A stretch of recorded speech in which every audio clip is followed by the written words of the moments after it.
Hello, everyone. My name is Xuxo. I'm from Brazil, São Paulo City.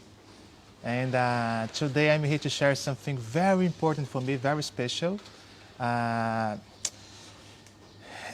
I'm a movement artist. So I started Capoeira since when I was 2 years old with my father, Mestre Sampaio, in Brazil. So in Brazil, you have like soccer, you have like samba, and the capoeira is one of the possibilities that we have to become a better person.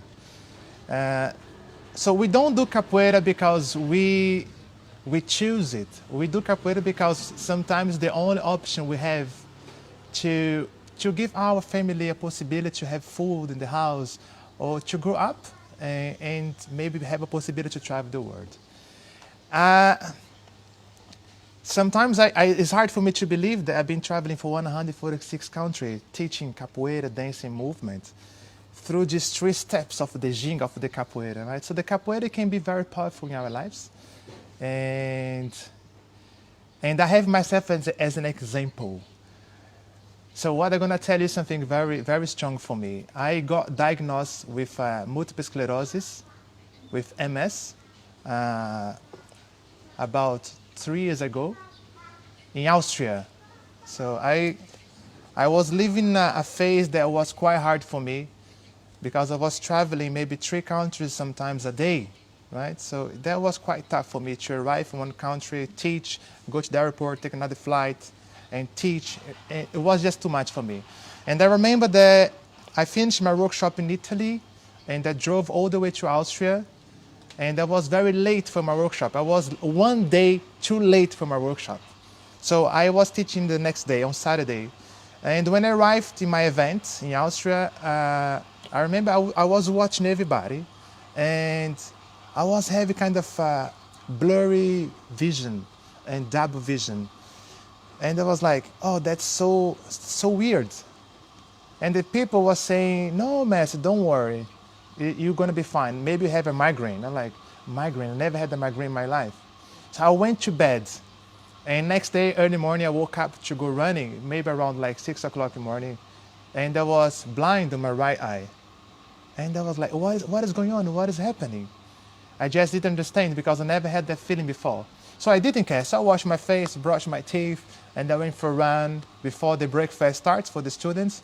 I came back, I finished my training. I was doing all the workshops. I was training, playing capoeira, having fun. But around 6 o'clock evening, I was 100% blind on the right side. And I was like, okay, so I have to do something. That was Sunday. So I went to the hospital. And the doctors, they did some exam. But Sunday is quite difficult because most of the people are not there. Most doctors are not in hospital. So they did some exam. They say, listen, we are not really sure about it, but you need to stay here just in case, because you might have a disease that can be very strong for you. So stay here, and tomorrow we're going to confirm it.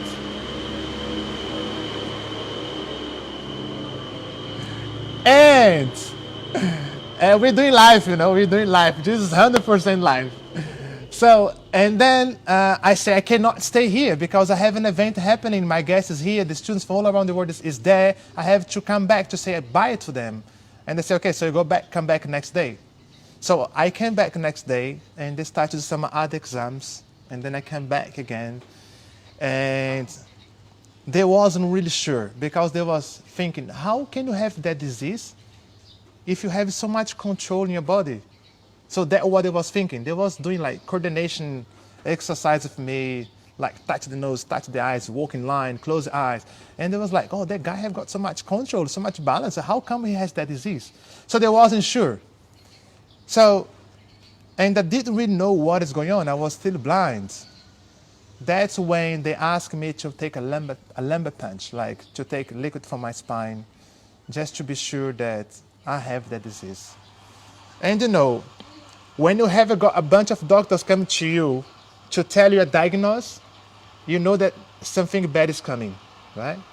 So I remember I was in their room with the doctor, and they were saying, listen, you have got a disease called multiple sclerosis.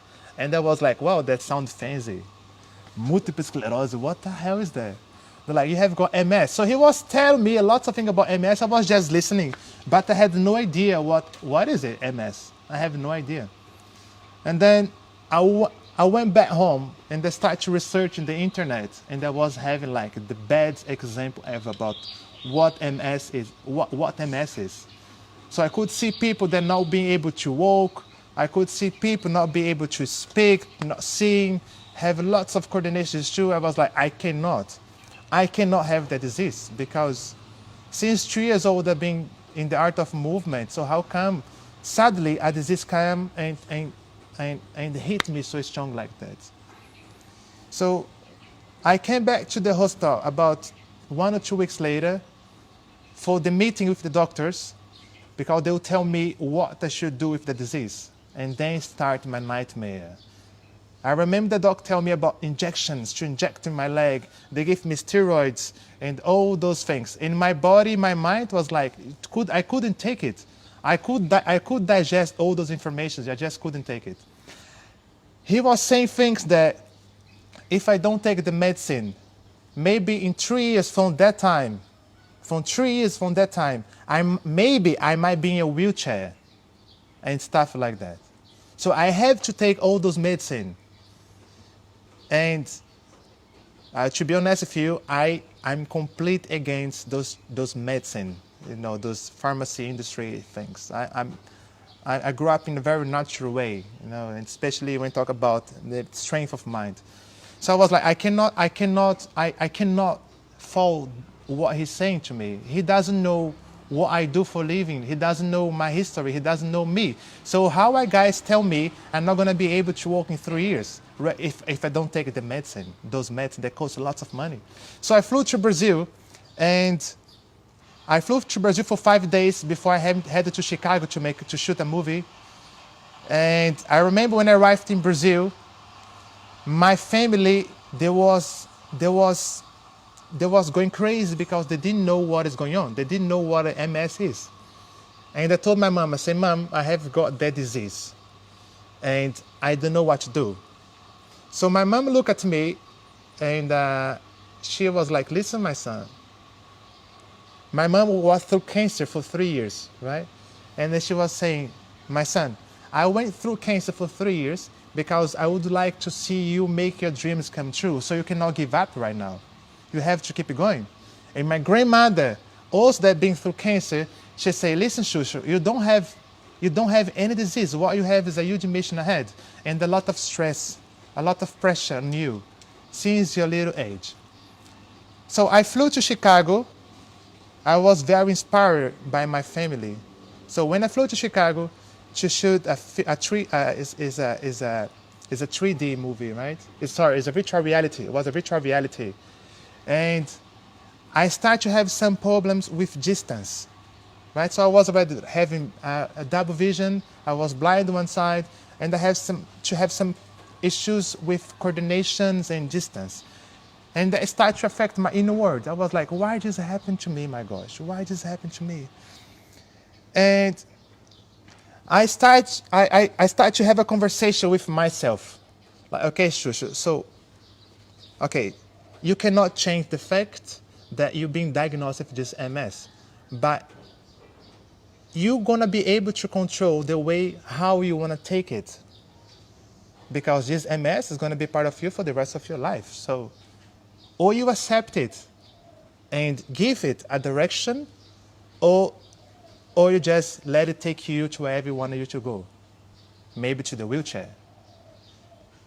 And so that conversation that I have with myself is making me understand, okay, Xuxo, if you are able to go through that, you're going to be able to inspire and motivate many other people. It's just too late to give up. So you have got missions as a human being, as a movement artist, and you have to find a way how to go through it. I decided to do a huge shift in my life in terms of nutrition, in terms of purpose, of why you're doing this art form, why you're traveling, why you're teaching, what you're doing as a human being in this world. And I start, and somehow, when I quit the medicine, I wasn't taking the steroids anymore. And I just did not accept of taking any medicine. And I changed my nutrition complete. It was difficult, we have got habits, sugar and bread and pizza and some sweets. We have got habits as a human being. And it's just difficult to get away of the habits. But I had that decision. I say, okay, Xuxo, if you want to keep strong and moving, traveling, you need to make a change. In some ways, my health starts to get stronger. My body starts to get stronger. My movement starts to get stronger. And my vision starts to come back slowly and slowly. So when I came back to the doctor again to do the scan, the brain scan, to see if I have any other lesions in my brain, my doctor was like, okay, Xuxo, you don't have more lesions in your brain. You have 7 lesions in your brain only, but there's no new lesions. So it's hard for me to say that. So that's the doctor saying. But Xuxo, if their way of living, if their way of thinking, if your nutrition, it's helping you, then just keep going. And it's really rare for a doctor to say this to you, because they want you, not all of them, right? But somehow they want to keep, if there wouldn't be sick people, then there wouldn't be the pharmacy industry, medicine industry in the hospital, right? So somehow there's 2 ways. They want you to, they give you a solution, but maybe not the cure of that. And I was looking for the cure. And I found my cure through movement. And it's very powerful. It's very powerful once you're able to believe that the movement is able to heal you mentally and physically. You can have lots of problems in your life, right? Lots of problems. But once you are in the art of movement, dancing, moving, playing, you definitely forget about all your problems. It doesn't matter if you have to pay the bills, it doesn't matter the situation you are in life. But once you give yourself to the art of movement, to music, dance, you become the moment and you forget everything around you. So movement is supposed to heal people. Movement is supposed to heal you. And that is what it's doing to myself. And I'm still fighting to understand myself better and better about it so that I'm able to help other people. But the message that I want to give to all of you is that movement cannot change the world, but it can change people, and the people can change the world. So movement is life. Our life always going to be in movement. So for feeling more lively, we need to be in movement. Dance, sing. It doesn't matter if your voice is beautiful, it's not beautiful. It doesn't matter what other people are going to think about the way how you move your body. If you feel like moving, if you feel like dancing, just do it. And the most beautiful thing is the community that movement can create. Right now, I'm in Bali, and the movement brought me to that place, that beautiful place, and I got connected so many beautiful people. And we are supporting people who really need support, which is the street moms of Bali and their kids. So I'm so thankful for the movement support my life, that I'm able to move, to travel, to see again, and breathe and feel lively. And for me, it's more than just honor to find ways in how to give that back to people. And I'm here doing workshops, supportive charities, movement like that today, because I believe that together we can give people a little bit of hope. We can give people purpose in life. Sometimes we complain that we cannot make a movement, but there are people that don't have even enough food to eat, and they don't complain. So if we get together, I think we're going to be able to support those people. The kids are the future of the world, right? The kids is the dimension, is the third dimension of us, is a better version of all of us. And if we're able to give them a support, if we're able to make them feel they are important for all of us, it doesn't matter if you're a mover, if you're a dancer, if you're a doctor. If you're able to give something to those people, they never forget you, independent if they was able to see you physically or not. But there's some energy, right? There's this beautiful energy that's much more important than just a shaking hand. There things happen around us that it can be very powerful. And if I can help those people with the art of movement, I'm here to support. And that's what I'm doing. I'm so thankful for being able to be part of this project. My community, the movement community, are supporting me on that. I come from Brazil, from very poor background, and I know how hard it is that to wake up in the morning not having breakfast. I know how hard it is that to see a family struggling just to bring food to your house on the next day. So if today I'm able to put food on my plate, my main question is how can I bring food to someone else's plate? And the art of movement, it can change the world by change our life, making us a better human beings. So thank you so much for inviting me to be part of this project. For me, it's much more than honor. I get goosebumps, right? Goosebumps in my body just to think and imagine that I'm going to be supporting people through movement. So I hope that you can help me with that. And together, we're going to be able to change the world by changing people's life. Enjoy yourself, guys. Thank you so much.